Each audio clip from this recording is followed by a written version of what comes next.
Excelente día para todo programador. Previamente estuvimos revisando la clase Buffer Reader para entrada de datos de consola. Leíamos cadenas, las depositábamos directamente en los atributos de un registro en Java. Si necesitábamos convertir el tipo de dato, usábamos la clase de envoltura byte, short, integer, long, float y también double. También existen varias clases de envoltura. Y también en algún momento previo, en el pasado, estuvimos compilando y ejecutando programa Java en Hola Mundo directamente en la consola. Estuvimos revisando el compilar y correr directamente en la consola cuando instalamos el JDK en Linux. También lo vimos en Windows. Y también en el pasado te he platicado en algún otro video de este canal acerca de la escritura de archivos en lenguaje C++. Lo vimos, cómo abríamos un archivo, verificábamos que ya estaba abierto, hacíamos entrada de datos de consola para cadenas, empezamos una serie de videos, varios, te platiqué acerca de manejo de archivos, acerca del buffer, de manejo de archivos, también el buffer de teclado, el buffer de manejo de archivos, y todo eso va a ser necesario para que nosotros platiquemos de escribir en un archivo en Java. Vamos a manejar escritura de archivos en Java. Te voy a platicar de esto. Hoy es jueves 25 de noviembre de 2021. Yo soy Luis Alberto Muñoz y comenzamos. Entonces, así como lo vimos en algún momento en C++, una constante simbólica para un archivo, aquí estamos también usando una constante simbólica. Si te fijas, estoy apoyándome en conocimiento de lenguajes que te enseño en orden en este canal. Y teniendo ya el nombre del archivo que yo necesitará manejar, este programa lo vamos a ejecutar tanto en Eclipse como también en modo consola y vas a ver algunas cosillas. Aquí yo tengo a la clase file, estoy usando un objeto de la clase file. En este caso, la clase file es un gestor de archivos que yo le digo cuál archivo utilizar. Y en este caso, pues voy a utilizar un archivo que se nombra miarchivo.txt, el cual, como lo tengo ahorita corriendo en el IDE de Eclipse, pues el código fuente se encuentra en esta carpeta main, en esta carpeta source, está ahí el main.java. En la carpeta bin estaría el archivo .class. Voy a borrar este archivo, que es lo que se va a generar. Y esta es la carpeta escritura archivo, que es correspondiente a este proyecto. Este proyecto tiene esta carpeta source, esta carpeta bin. Te he platicado de los proyectos en Eclipse, crear un proyecto en Eclipse, lo vimos, ¿verdad? En un video pasado. Y entonces tengo aquí una variable de tipo cadena que voy a usar, una variable de tipo entero. No tiene nombres muy claros y significativos más allá de pues, su tipo de dato como tal en español.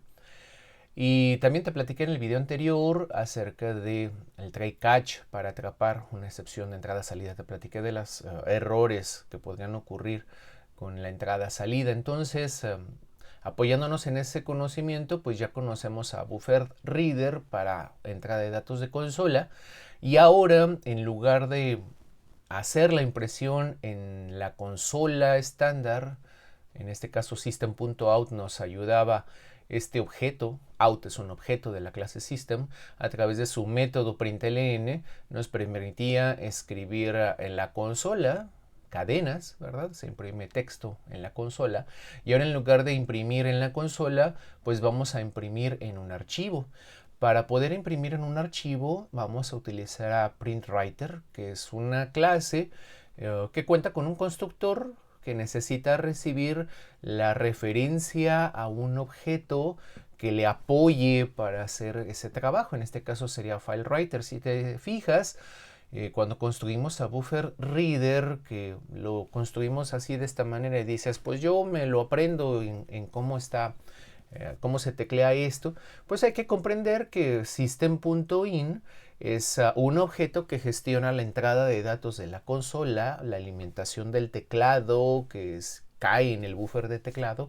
System.in me permite leer del buffer de teclado Y si yo necesito leer flujos de caracteres, pues hay una clase que se encarga de hacer eso, que eso es InputStreamReader. Y si yo necesito todavía de más alto nivel trabajar las cosas, pues para eso es BufferReader.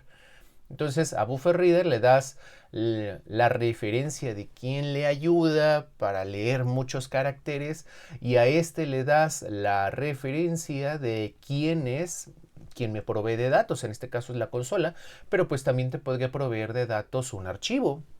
Eso ya lo veremos en un siguiente video, cómo leer de archivos. Y entonces es como personas que se ayudan, haz de cuenta como si este fuera el jefazo. Y este jefazo tiene un asistente y este asistente interactúa con alguien que es de afuera de la organización. ¿Sí?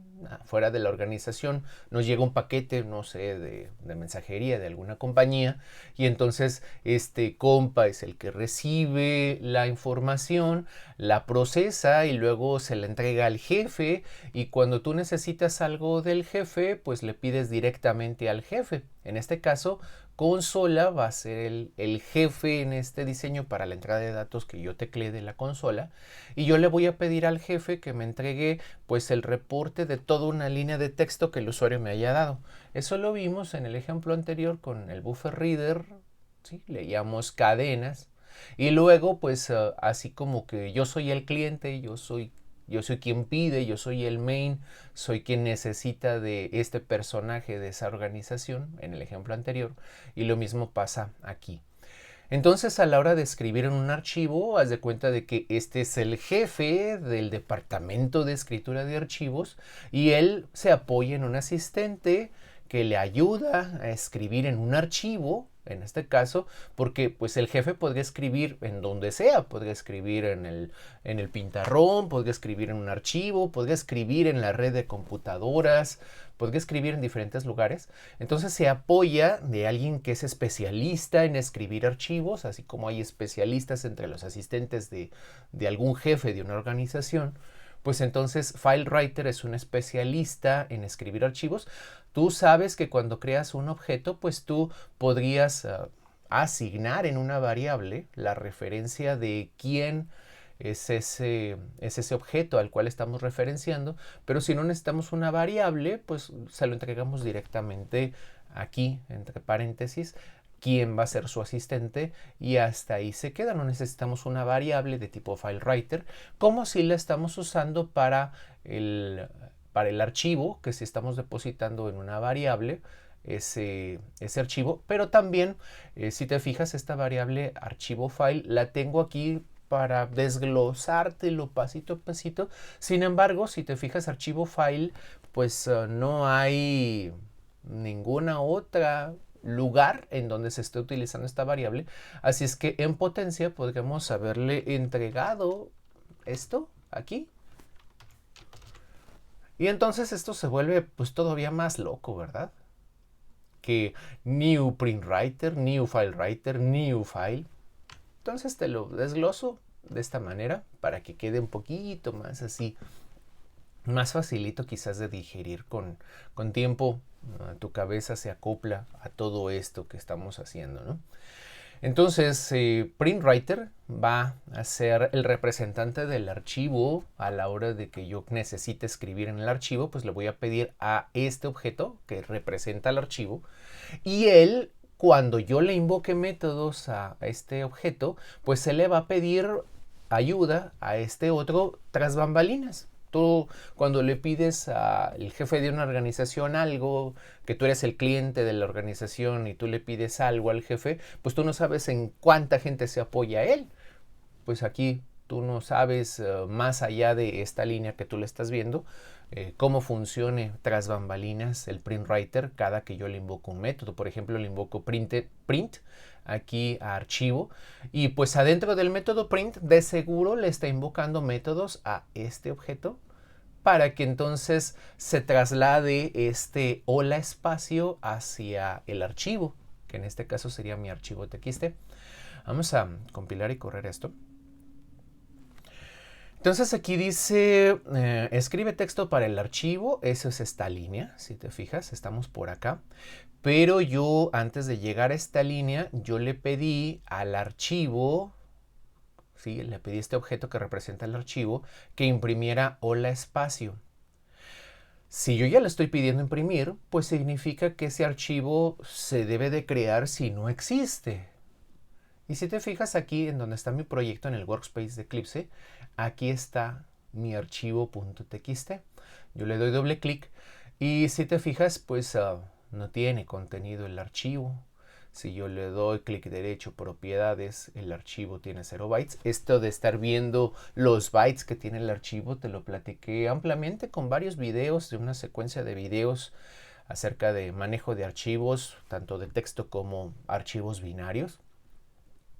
Y entonces estuvimos revisando varias de estas cosas con este ejemplo en C++, y lo mismo va a pasar con este programa, que todavía, ¿te acuerdas que en C++ tú tenías que invocarle el método close a ese objeto que representa al archivo para que entonces todo lo que se encuentra en el buffer de memoria para escribir en el archivo todavía se encuentra en la RAM de la máquina y todavía no se trasladaba hacia el archivo? Pues lo mismo sucede aquí. Yo estoy queriendo imprimir hola espacio, le mandé también otra impresión con salto de línea, mundo de archivos, y luego tengo una cadena que tiene el texto en Java y también mandé al archivo esa cadena, le mandé el texto en Java, le mandé una variable de tipo entero, le mandé escribir eso, y si te fijas ya estamos en esta línea de instrucción, ya está saliendo esto en la pantalla y el archivo está vacío. ¿Por qué? Pues porque el buffer de escritura de archivo está bastante grandecito para que lo alimentemos con suficiente información, y hasta que se llene entonces se trasladará la información hacia el archivo en el medio secundario, que en este caso sería mi disco duro. El medio secundario podría ser una USB, podría ser cualquier otro dispositivo de almacenamiento permanente de información. El medio primario es la RAM. Y entonces, si te fijas, estamos detenidos por aquí. Imprime este texto de ayuda para ti, que para terminar el programa teclearas en Unix esto o en Windows aquello. Eso de correr el programa en la consola ahorita lo vemos. Este control C, control D, control Z no los voy a poder ejecutar sobre la consola de Eclipse. Eso no va a funcionar. Funcionará a la hora de que lo ejecute sobre la consola verdadera del sistema operativo, ya sea Windows o Linux. Entonces, a este objeto que gestiona la entrada de datos, como lo hacíamos en el video anterior, entrada de datos de consola, yo le estoy pidiendo que me entregue una línea completa de texto. Hasta que yo le dé enter va a avanzar. Entonces yo digo jajaja, ¿verdad? Y yo le doy enter.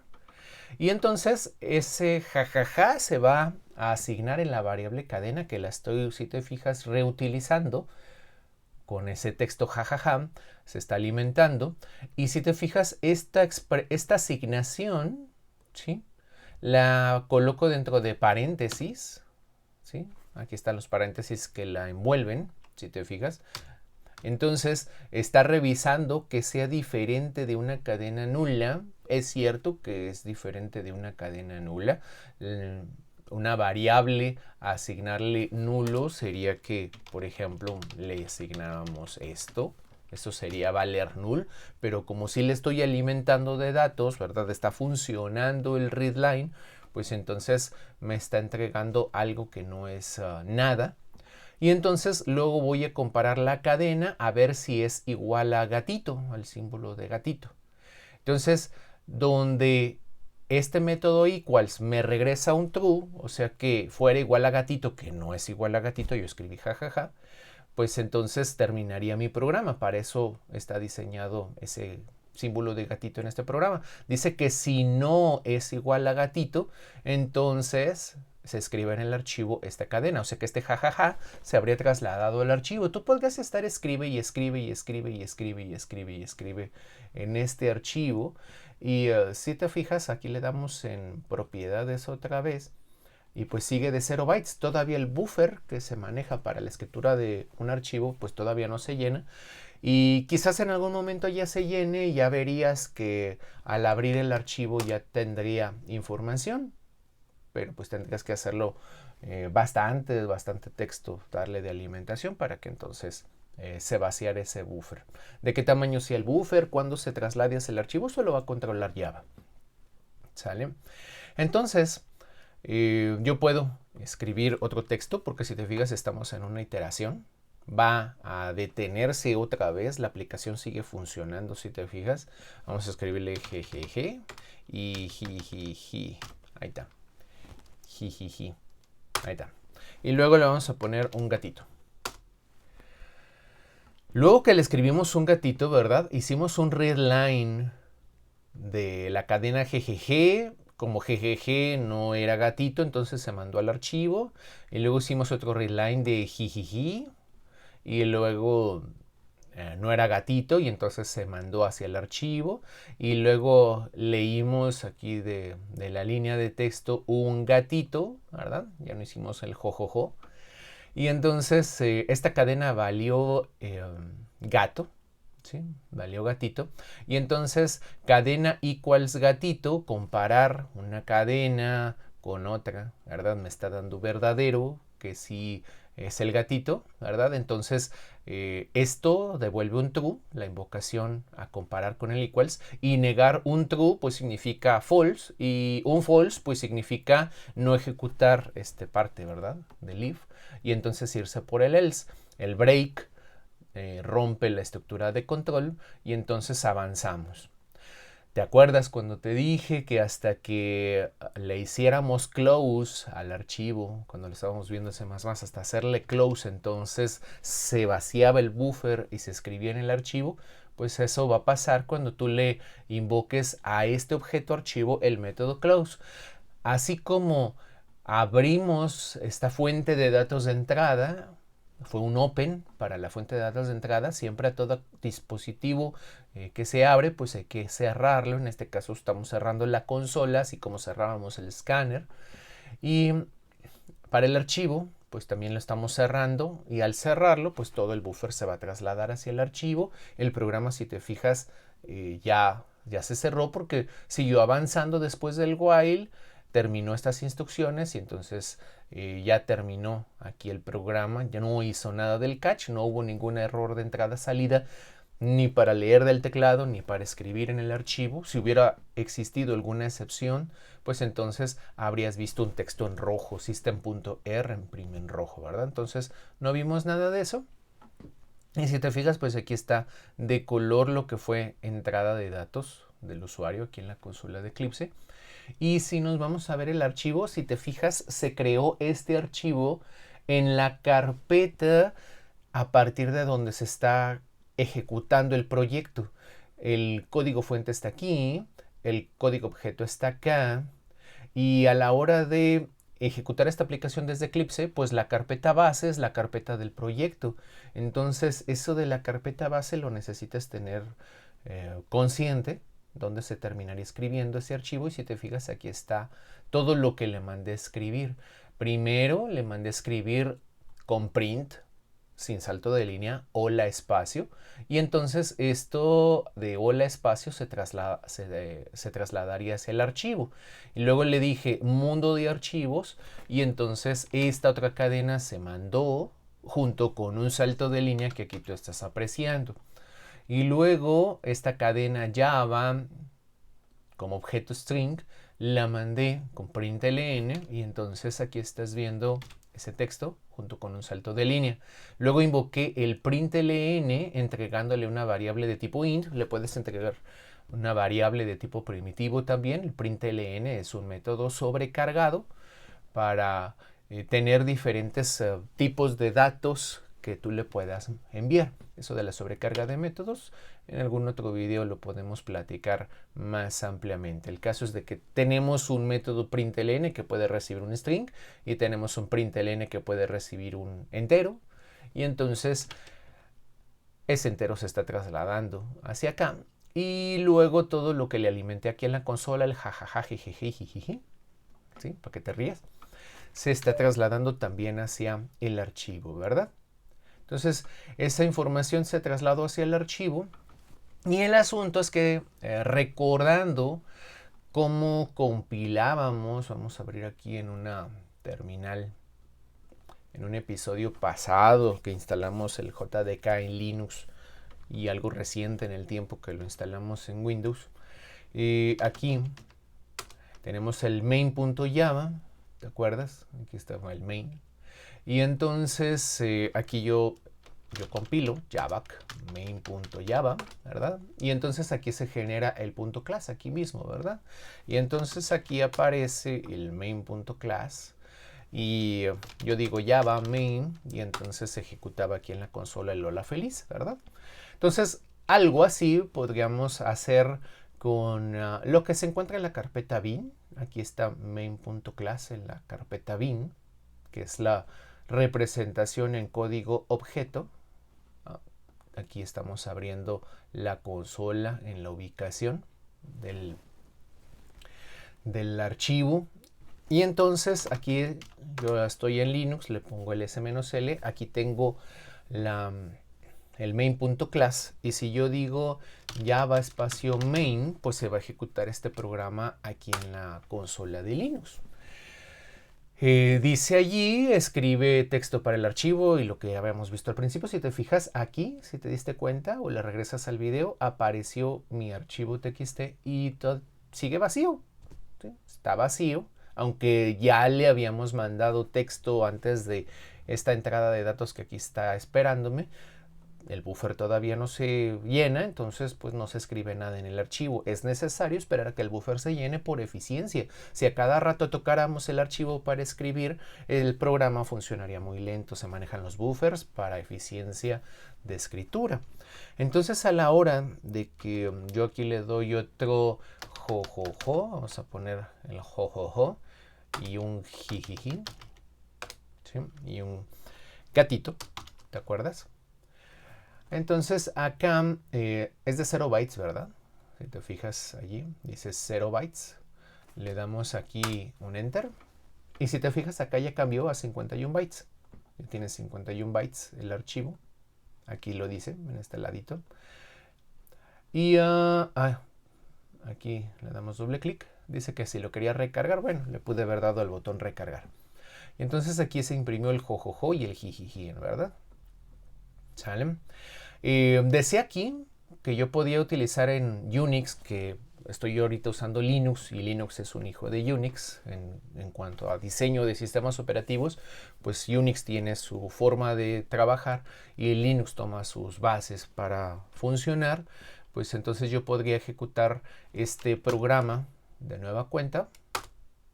Y si te fijas, al ejecutar este programa de nueva cuenta, pues aquí el archivo en este modo de apertura que le di, ahorita estamos nada más con el modo por defecto, se sobrescribe el archivo y entonces está vacío. El archivo está vacío nuevamente, se perdió toda la información anterior. Hay otros modos de apertura de archivo, de momento no vamos a platicar de eso. Y aquí nosotros le podemos dar jajaja, otra vez, ¿verdad? Enter.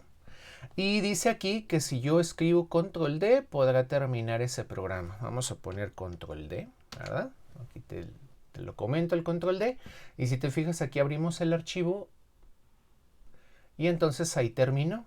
No esperó el programa, no esperó a que le diera el gato. Y el control D es una señal para que este programa, a través de la consola se está mandando esa señal, este programa se termine. Y entonces aquí su terminación implica vaciar el buffer de teclado y terminar de escribir en el archivo, ¿sí? Hasta donde se haya ejecutado el programa, ahí se cierre, pero lo que se haya mandado a hacer, pues que se vuelva vigente, en este caso en el archivo. A la hora de volverlo a ejecutar, estoy en Linux, yo aquí escribo GGG, ¿verdad? Jijiji, otra vez, y luego le pongo control, la tecla control de tu teclado, abajo a la izquierda, ¿verdad? Control C, la control le presiono y luego le presiono la tecla C, ¿sí? Y entonces las dos teclas al mismo tiempo presionadas, pues este programa se termina, ¿verdad? Aquí se terminó, le mandé la señal de terminación Y si te fijas, al abrir el archivo terminó sin los datos. El control D es una señal para que se termine bien, entre comillas, el programa, hasta donde haya hecho que eso se vuelva vigente. Y si yo utilizo control C, pues control C es para aniquilar el programa, está corriendo y pues quiero que se termine de ya, y lo que no se haya hecho, que ya no se haga, y ahí se acabó. Entonces, si te fijas, con control C, pues no se habría escrito el contenido en el archivo. Y ni modo, pues se perdió la información, ¿verdad? Esto en el caso de una aplicación que se ejecuta en la consola, pues el control C hace eso. Y a la hora de que tú encuentres en la manera de tu sistema operativo de detener un proceso así de manera abrupta, pues pasaría lo mismo. En este caso con los archivos, y eso sería pues muy malo, ¿no? Tú puedes compilar y correr el programa en Windows y probar el control C y el control Z para que veas sus efectos. ¿Sale? Y pues esto que te he platicado hasta aquí, lo dejaríamos de momento, este avance. Yo te agradezco estar aquí. Dale like al video si todo esto que te platiqué te funcionó y lo entendiste. Escríbeme en comentarios cualquier duda. Suscríbete, comparte y nos estaremos viendo en próximos videos. Que estés muy bien.